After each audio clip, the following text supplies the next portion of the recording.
World Heritage Site.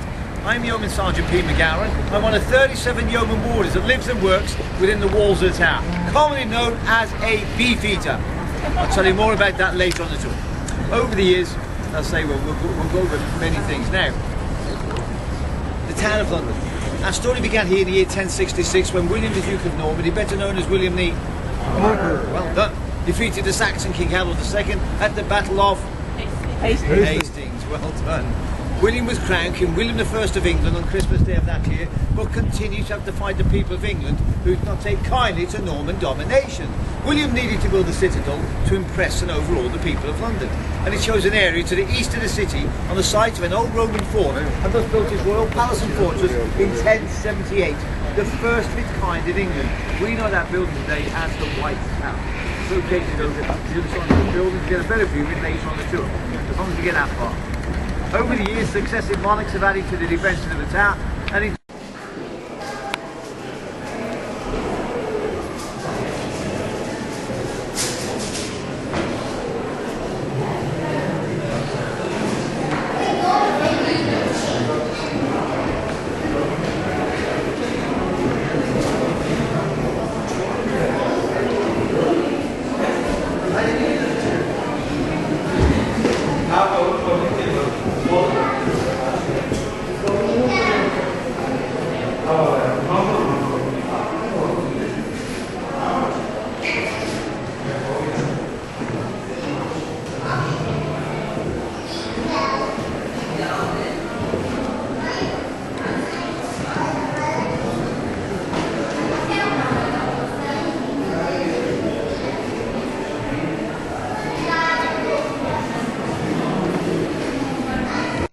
bastions to defend against attack from the north.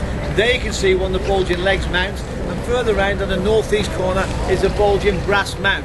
During the reign of King Henry VIII, they were modified to house cannons on those very shelves there. Now the third line of defence was the water-filled ditch, or moat, dug during the reign of Edward I and designed by a chap called Master Walter, an expert specially brought across from Holland. Anyone here from Holland?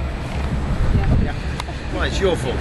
The moat was originally 120 foot wide and 15 foot deep as you see today, and was designed to use the tidal flow from the River Thames. Twice a day, the river would run into and around the moat to keep it clean. This system worked well at first, however, later on, lots of rubbish and excrement from the city and Houndsditch and Shoreditch became trapped in the moat. We had in fact succeeded in building the largest, filthiest cesspit in Europe. Some would say the best defence the town ever had. Well done to the Dutch, they came through eventually.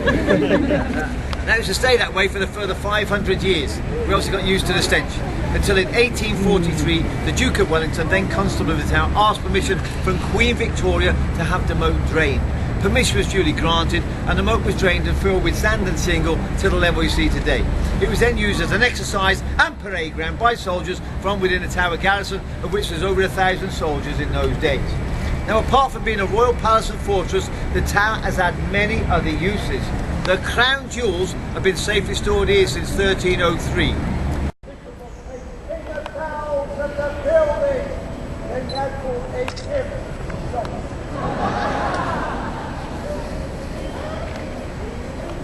On the south side of the town, you see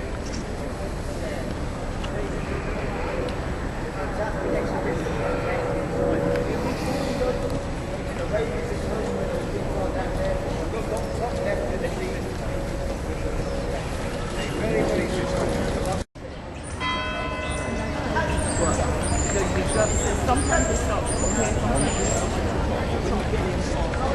and then when you come out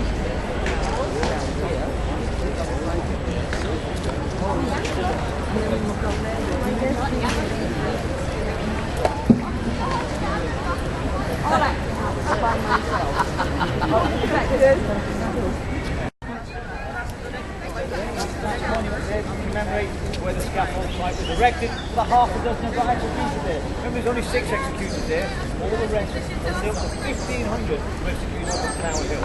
Let's talk about these 56 here. First one, 1536, Queen Anne Boleyn, second wife of King Henry VIII, kept here for about 18 days of her life. on charges of adultery, incest, witchcraft, plus many others. Now, she was tried and condemned to death, but as she was so afraid of the rock and axe, she asked to be beheaded in a double penalty, which came across from Calais in France. They say that so swift was the execution, so when the executioner picked up the severed and still bleeding head of the Queen, there was a gasp from the assembled crowd.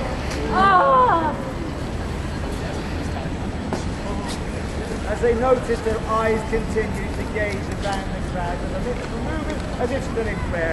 About 25 to 30 seconds after, that's how quick it was, she never felt a thing. 5 years later on this site was a turn of the holiday.